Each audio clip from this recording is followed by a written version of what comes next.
Roger Ball from NEMA. As you have heard, this is an unprecedented and dangerous weather event. Please stay safe, don't take any chances. We are expecting very high winds and heavy rain today. At 1 o'clock this morning, the centre of Cyclone Gabrielle lay approximately 230 kilometres nor-northeast of Cape Reinga. The system is still expected to temporarily recurve towards the southwest to lie near Aotea, Great Barrier Island at midnight tonight. Can I emphasise that if you find the winds dropping this evening, this does not mean that you are through the worst of the conditions. The winds will increase again and come from the opposite direction, so you need to be ready to protect yourself and your family throughout tomorrow. Make sure you've prepared your whare for high winds and heavy rain.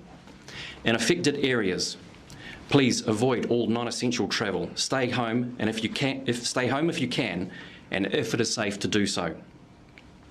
There are several road closures and slips in many areas and fallen trees. If you do have to travel, drive to the conditions and watch for flooding and debris on the road. Please remember, never drive through floodwater. Overnight, Northland experienced winds of up to 140 kilometres per hour. The Hauraki Gulf experienced winds of up to 135 kilometres per hour, and the maximum wind speeds at the Auckland Harbour Bridge were 110 kilometres per hour. Whangarei and Kaikohe received 70 mils of rain over 12 hours. There was no significant rainfall in Auckland last night. Overnight, the western Coromandel Peninsula was buffeted by winds of up to 160 kilometres per hour. Wind speeds for other parts of the peninsula were up to 110 k's per hour.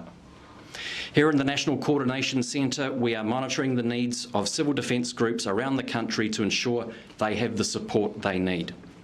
In Auckland, 24 civil defence centres and shelter sites were opened overnight, along with 3 mass evacuation centres. There are also civil defence centres and community-led centres opening in many affected areas. Please check with your local civil defence for details on these. There has been significant disruption to public transport, with aircraft, ferries, buses and trains either suspended or operating on a reduced schedule.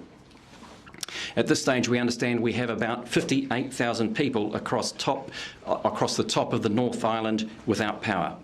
We are working closely with the relevant companies to understand how quickly that can be restored, but the indications from those power companies are that it may take some days in some cases. If power will be out for a number of days, civil defence in those areas will determine what support the community needs.